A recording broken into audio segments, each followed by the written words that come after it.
Hello students, welcome to Sai India classes. मेरा नाम है राहुल सिंह और आज हम 14th chapter chemical effects of electric current पढ़ने वाले हैं ऑफ क्लास 8। ठीक है, this is our first video of this chapter. ठीक है, चलिए सबसे पहले chemical effect of electric current समझना है, उसके पहले हम एटम को समझ लेते हैं। ठीक है, जब एटम समझेंगे तभी आपको सारी चीज़ें समझ में आएगी। तो आइए शॉर्टकट में एटम को समझने की कोशिश करते हैं। एटम क्या, ये राउंड शेप में रहता है। ठीक है, in in a form of sphere, football type का होता है। ठीक है, एटम। देखिए एटम होता क्या है, थोड़ा सा समझ लीजिए। ठीक है, पूरे वर्ल्ड को अगर आप डिवाइड करोगे तो आपको क्या मिलेंगे। ठीक है, तो वर्ल्ड को आप डिवाइड करेंगे तो आपको मिलेंगे, तो आपको वर्ल्ड को जब डिवाइड करोगे तो आपको कॉन्टिनेंट्स मिलेंगे। जैसे कि वर्ल्ड को पहले पूरा वर्ल्ड, और कॉन्टिनेंट्स मतलब एशिया, एशिया क्या हो गया, कॉन्टिनेंट हो गया। उसको जब एशिया को डिवाइड करोगे तो you will get various countries. तो जब एशिया को डिवाइड किया तो हमको इंडिया मिल गया। इंडिया को डिवाइड करेंगे तो हमको मिलेगा स्टेट। कोई भी अगर देश को डिवाइड करेंगे तो स्टेट मिलेगा। तो इंडिया को डिवाइड करेंगे तो हमको ऐसे मध्य प्रदेश, बिहार, असम, बंगाल, दिल्ली, उड़ीसा, पंजाब, ऐसे बहुत सारे स्टेट मिल जाएंगे। हम आ जाए मध्य प्रदेश मिल गया।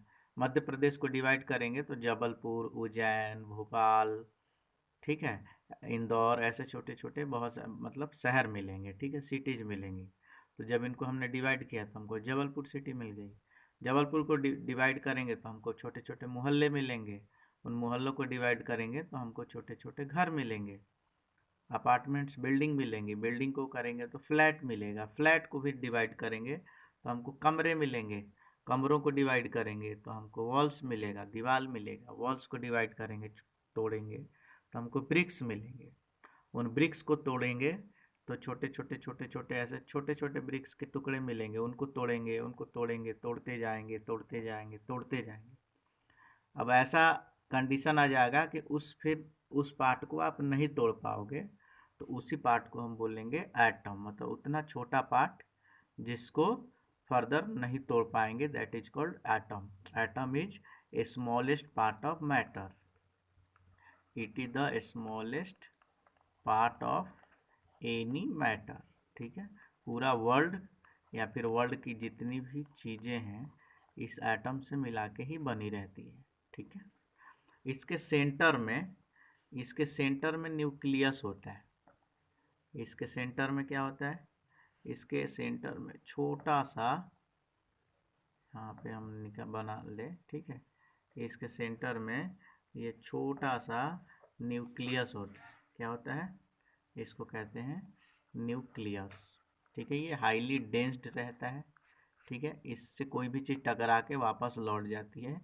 ठीक है, इस न्यूक्लियस में प्रोटॉन होते हैं और न्यूट्रॉन होते हैं। क्या क्या रहते हैं, तो प्रोटॉन P और neutron N।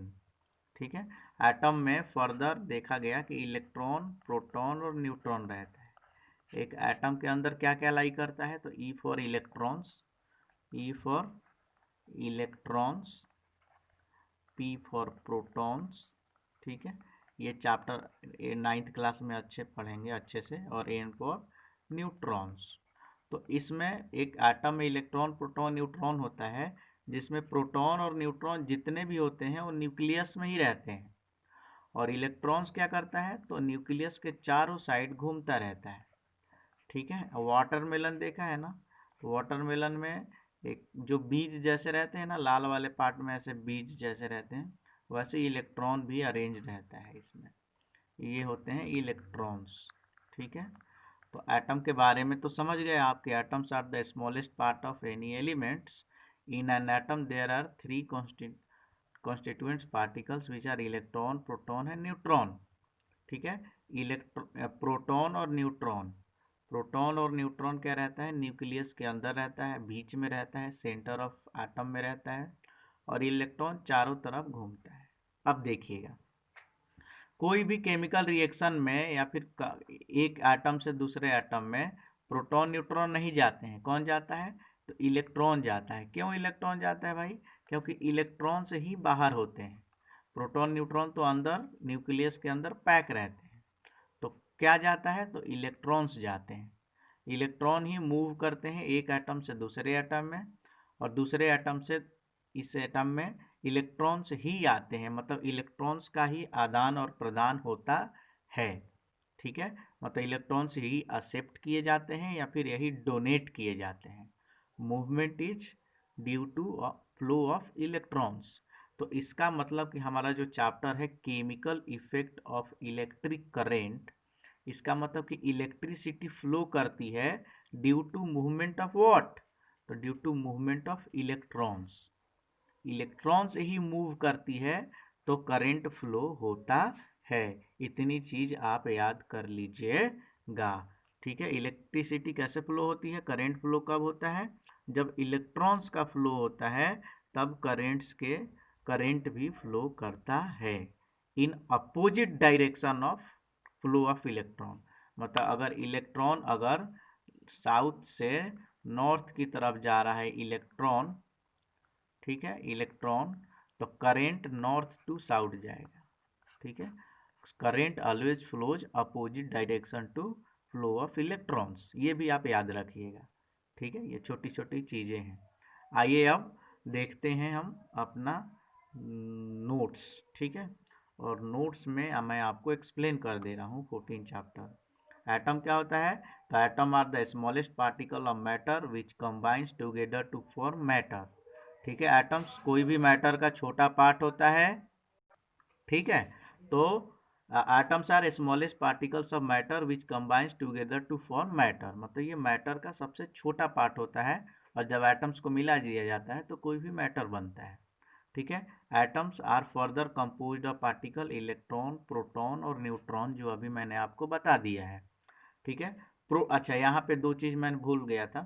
Protons positively charge होते हैं और इलेक्ट्रॉन्स निगेटिवली चार्ज होते हैं, और न्यूट्रॉन्स क्या होते हैं, न्यूट्रल। यहाँ पे जो मैंने आपको बताया, तो इलेक्ट्रॉन ई माइनस करते थे, तो इलेक्ट्रॉन्स आर निगेटिवली चार्ज। ठीक है, मतलब कि इलेक्ट्रॉन्स पे निगेटिव चार्ज होता है और प्रोटॉन पे पॉजिटिव चार्ज होता है, और न्यूट्रॉन पे नो चार्ज होता है, जीरो चार्ज। ये न्यूट्रल होता है, क्या होता है, न्यूट्रल। ठीक है, तो न्यूट्रॉन्स आर न्यूट्रल, इलेक्ट्रॉन्स पे निगेटिव चार्ज और प्रोटॉन्स पे positive charge. Total charge on atom is equals to zero.